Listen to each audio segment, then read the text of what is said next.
Gênesis capítulo 15, o versículo 5 em diante. Quem encontrou, diga glória a Deus. A palavra do Senhor diz assim: então conduziu até fora e disse: olhe para os céus e conta as estrelas, se é que podes. E lhe disse: será assim a tua posteridade.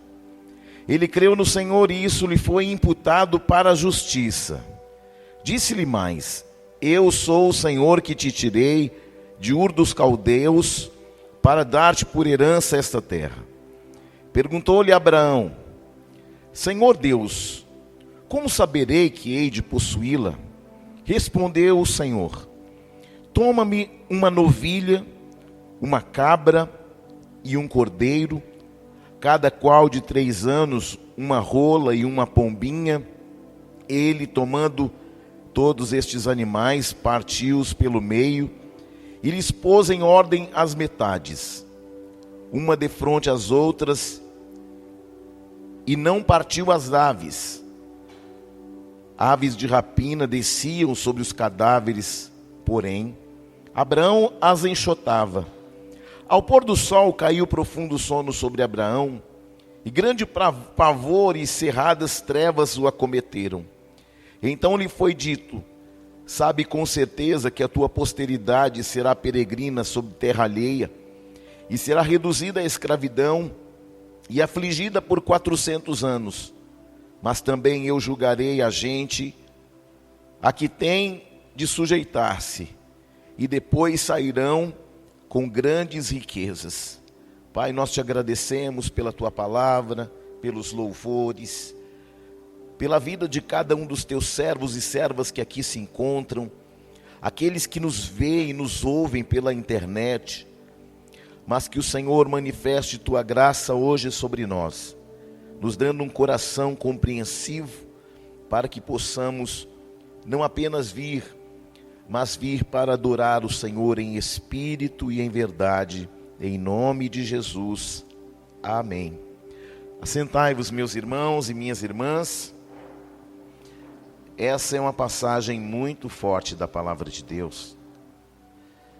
Fala que Deus estava fazendo um concerto com Deus.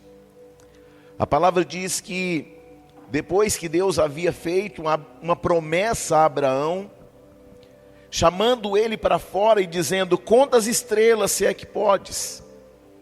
Irmãos, vamos falar a verdade. Quem pode contar as estrelas?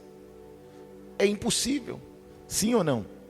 Mas Deus leva ele para uma realidade do impossível, para mostrar para ele que aquilo que ele estava vendo como impossível, Deus estava selando naquele dia, naquela noite. Todas as vezes que um homem de Deus, Deus lhe dava uma promessa, ele selava essa promessa com uma oferta. Não é à toa que esse homem vai separar o melhor especificamente, e não apenas separar, ele vai cuidar para que as aves de rapina não comessem, não devorassem as ofertas. Aí a palavra fala assim, que alguns animais foram partidos ao meio, dispostos em uma pedra, como oferta de sangue, e o sinal da presença de Deus no lugar da confirmação da aliança. Então aquele era um momento decisivo. Muitas vezes, por que nós não vivemos algo extraordinário? Porque muitas vezes, em momentos decisivos, nós ficamos olhando para nós mesmos. Muitas vezes nós nos limitamos porque nós estamos olhando para as nossas próprias lutas. A partir do momento em que Deus leva Abraão para fora, leva ele para uma outra realidade, dizendo: ei, Abraão, eu tenho uma outra realidade preparada para a tua vida. Eu tenho uma herança preparada para você, que não está dentro da tua expectativa, que não está dentro da tua tenda, que não está dentro da tua realidade. Olha para fora, Abraão, o que eu tenho para você, você não pode contar. Isso é muito incrível, porque ele ouve essa promessa, e ele sela a promessa com uma oferta. Isso é muito poderoso. Era um momento especial e definitivo na vida dele. Era um momento que representava mudanças. Irmãos, entenda o que eu vou falar para você. Às vezes Deus faz promessas. São muitas promessas. São incontáveis promessas. Só que às vezes a gente não vive. Porque quando a Bíblia orienta que eu preciso, quando eu estou debaixo de uma palavra, de uma promessa, eu preciso selar essa promessa. Como? Com uma oferta. Então, Abraão, ele iria caminhar com Deus com um destino e com promessas reservadas para ele e para sua descendência. Olha só, além das aves de rapina, tentando roubar, comer, despedaçar a oferta de Abraão, outro detalhe me chama a atenção, há um destaque aqui, porque fala que ele cai em um profundo sono. E ele é tomado de pavor. As trevas se acometem sobre ele. E o Senhor fala para ele: olha, eu estou te levando a uma realidade profética. E eu estou levando você a entender o seguinte: vai haver um momento de luta. Vai haver um momento de escassez, vai haver um momento de escravidão sobre o meu povo. Mas você está selando uma garantia de que depois que esse tempo selar, acabar, eles não sairão do lugar de escravidão de mãos abanando. As aves de rapina descendo sobre a oferta de Abraão representam a ação do adversário, tentando roubar as nossas bênçãos. Amados, eu já aprendi uma coisa, assim, com muita velocidade eu aprendi isso. Eu aprendi que sempre antes de um grande milagre, sempre antes de um grande milagre de Deus, sempre antes de Deus fazer algo muito grandioso, sempre vem uma grande prova. Eu já estou calejado de entender que Deus, quando eu estou numa prova, eu falo, graças a Deus, está chegando uma grande vitória por aí. Eu já posso sentir o cheiro da chuva, querido. Está passando por guerra, eu falo, graças a Deus. A coisa começa a arrochar, eu falo, graças a Deus. Eu já vejo uma nuvem como a mão de um homem, e eu sei, vai chover. A chuva nem chegou, mas eu estou sentindo o cheiro da chuva. O que Deus falou nem aconteceu, mas eu já estou sentindo o cheiro do milagre. O que Deus falou, querido, Ele vai garantir. Essa noite é uma noite que você precisa entender. Toda oferta, ela precisa ser protegida. Sabe qual é o ambiente mais hostil? A mente. A mente é hostil, sabe por quê? Porque ela te leva a entender a sua realidade momentânea. Qual a sua realidade momentânea? Qual é a má notícia momentânea? Qual a circunstância momentânea? Qual a ave de rapina que andou sobrevoando sobre a tua oferta? Sobre a tua casa? Sobre o que Deus já lhe disse? Porque antes das aves de rapina chegarem, Deus já tinha falado, saia para fora. Saia da tua realidade, Abraão. E comece a olhar aquilo que está além da tua realidade. Você vai começar a sair do ambiente que limita a tua visão e vai sair para fora do que? Daquilo que te limita aqui dentro, ó. Tá tudo convergindo em desfavor. Querido, eu tenho uma palavra. Ah, mas tem uma má notícia, mas eu tenho uma palavra. Mas tem uma luta, tem uma adversidade, mas eu tenho uma palavra. Mas as aves de rapina estão voando lá na minha casa continuamente. Querido, entenda. Eu tenho uma palavra. Abraão as enxotava, ou seja, enxotava as aves de rapina, afugentando e colocando elas distantes. A nossa oração, nossa fé, a nossa perseverança em servir a Deus, com as nossas ofertas, com a nossa fé, com a nossa perseverança, com a nossa esperança, enxotam as aves de rapina de sobre nós. Ei, ofertar é lutar. Ofertar é lutar. Porque é nessa hora que as aves de rapina sobrevoam sobre a nossa cabeça dizendo assim, ei, tem energias amanhã, hein? As aves de rapina que falam assim, ei, o boleto amanhã, hein? Ei, o plano de saúde. Ei, a tua saúde. O que a ave de rapina fala nesse momento? É melhor segurar por uma segurança sua. A nossa segurança está em Deus. Não, segura, sabe por quê? Porque você não sabe do dia de amanhã. Ei, eu sei que o meu dia de amanhã não está nem nas minhas mãos, nem na mão dos homens, porque eu tenho uma garantia de uma palavra sobre a minha casa, sobre a minha vida, sobre os meus filhos. Irmãos, se eu tivesse um caderninho de anotações de más notícias, irmão, não caberia no armário.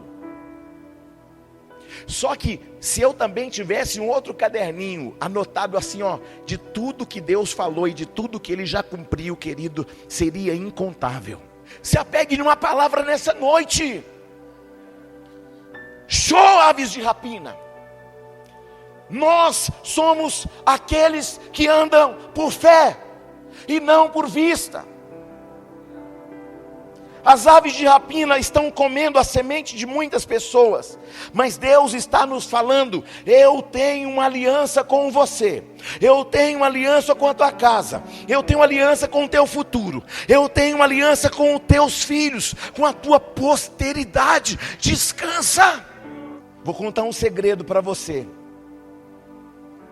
Eu passo geralmente janeiro, fevereiro, março, todos os meses assim, com uma certa tranquilidade no sentido de vai fluir, os irmãos vão ofertar, vão dizimar.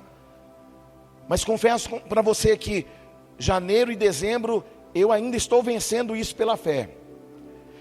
Mas confesso para você que a realidade nossa, como igreja, de novembro e dezembro, é de esfriar a espinha, do alto da cabeça até a ponta do pé. Por quê?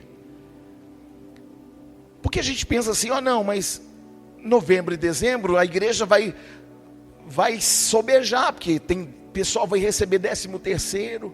Irmãos, os nossos piores meses, novembro e dezembro. Porque as pessoas fazem compromisso com tudo e com todos, e elas se esquecem do reino de Deus.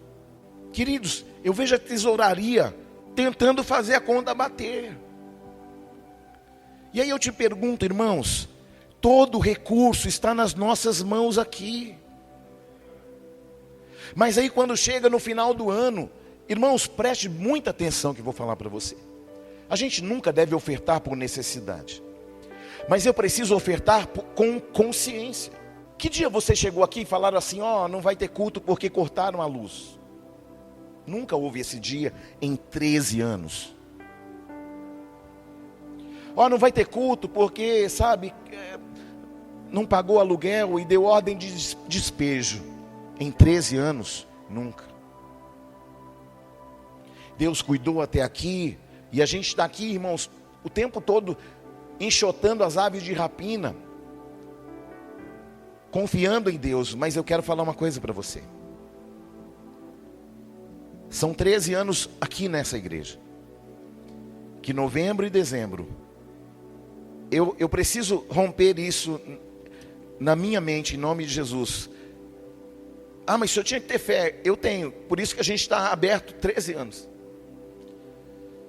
Mas só quando chega novembro e dezembro, eu sei de uma coisa: todo mundo vai cuidar de tudo e vai esquecer do reino.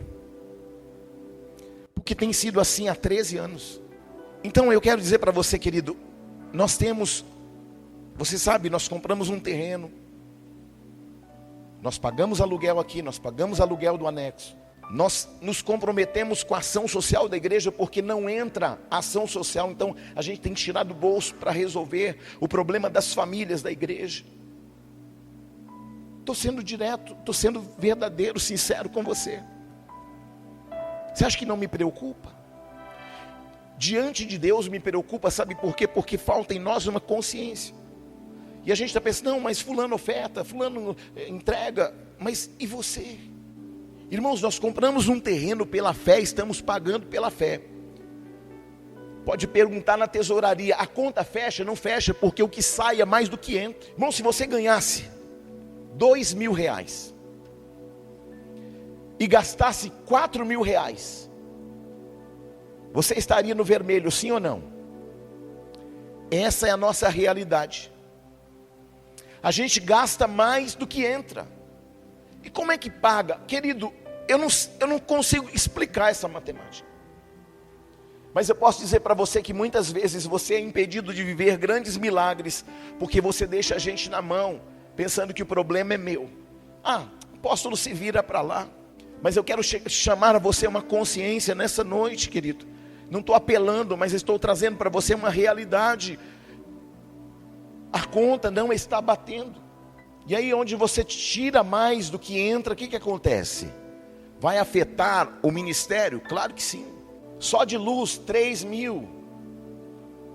Mais aluguel, mais 3 mil, 6 mil, só aqui dentro. Mais anexo, mais 3 mil. Deu quanto já? Deu quanto? Só para você entender. Numa igreja desse tamanho.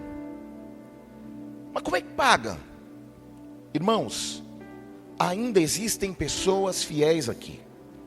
Ainda existem pessoas que estão disponíveis e dispostas a fazer o melhor que podem fazer pelo reino de Deus. Há pessoas semeando ainda no reino de Deus. Muitas pessoas têm vivido milagres. O empresário me procurou na segunda-feira, na terça-feira. Ele veio aqui no culto. Ele recebeu uma palavra, ele precisava de uma direção. E aí quando foi anteontem, ele me procurou e falou assim: olha, eu fui no culto. E toda a direção profética que eu precisava para tomar uma decisão importante, eu recebi no culto de domingo. Todas as ferramentas que eu precisava, Deus me entregou no culto no domingo. Quantas ferramentas, quantas estratégias, quantos livramentos nós temos recebido neste lugar. Quantas palavras de ânimo, quanto socorro, quanto direcionamento, sim ou não? Querido, e nós precisamos do quê? De manter a nossa fidelidade. Não é por causa do apóstolo da igreja. Porque o dinheiro que entra, querido, nos tesouros da casa do Senhor, querido, é para cuidar das coisas da casa do Senhor. A igreja tem um CNPJ, ela tem uma conta, não vai para o meu bolso. Você está aí, não? Porque nós estamos empenhados em fazer o melhor que podemos fazer. Mas nós não somos um, nós somos todos. E todos nós somos um. Só que nós todos, sendo um, temos que ter o mesmo sentimento de construir uma igreja maravilhosa. Para sair do aluguel. É fácil? Não é fácil. É possível? Tudo é possível ao que crê. Se esse lugar é relevante para você, se a palavra que sai deste altar tem feito sentido na sua vida, na sua família, você precisa repensar isso. Não estou cobrando ninguém, não é isso. Mas estou falando para você, querido, se nós entendermos isso, e eu creio que um dia vai chegar um momento em que a tesouraria vai falar assim para mim, apóstolo, fala o pessoal não entregar não, porque o que tem é mais do que precisa. Você está entendendo, sim ou não? Existe uma palavra sobre esse ministério. Uma palavra que o Senhor levantaria os maiores dizimistas da história da igreja. E onde estão esses homens e mulheres? Aqui, nesse lugar. Como Deus vai fazer? Querido, a partir da tua fidelidade, mais do que você imaginou ou pensou. Deus sempre vai trabalhar a partir da nossa fidelidade. E o que Ele vai fazer é mais do que pensamos ou imaginamos. Aleluia! Você está aí, não? Eu profetizo que os céus reagirão em teu favor. Eu profetizo que essa palavra vai mudar a tua história. Eu profetizo que essa palavra vai acordar você. Vai gerar uma consciência no teu coração, você em casa. Vai ter um Pix aí anotado para você ofertar ao Senhor. Eu creio. Aleluia. Querido, você que ainda não faz parte do desafio de Josué, você que ainda não colaborou uma semente naquele terreno, querido, essa é a sua oportunidade.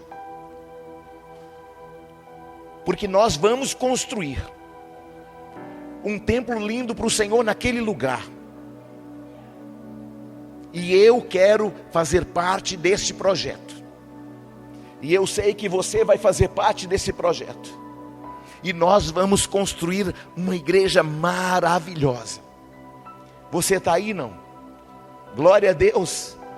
Querido, que você possa hoje enxotar toda a ave de rapina que está sobrevoando na tua mente, falando: mas tem situação, tem um monte, querido. Se a gente for anotar as situações, tem um monte.